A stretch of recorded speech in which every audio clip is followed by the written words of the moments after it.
जिल्हा परिषद सातारा दिनांक 22 ऑगस्ट 2026। सातारा जिल्ह्यातील विविध विकास कामांचा सविस्तर आढावा। सातारा जिल्ह्यातील विविध विकास कामांचा आढावा घेण्यासाठी आज जिल्हा परिषद सातारा येथे आढावा बैठक घेण्यात आली।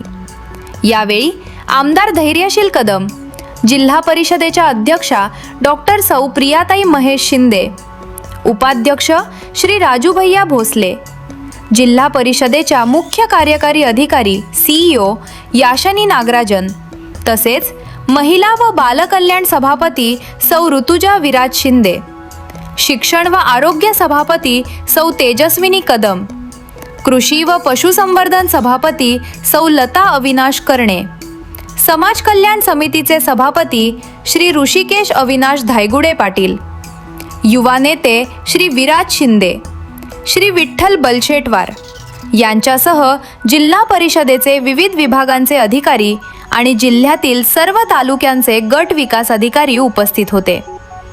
आढावा बैठकीमध्ये जिल्ह्यात सुरू असलेली तसेच प्रस्तावित विकास कामे, त्यांची प्रगती, निधीची उपलब्धता आणि कामे वेळेत पूर्ण करण्याबाबत सविस्तर चर्चा करण्यात आली।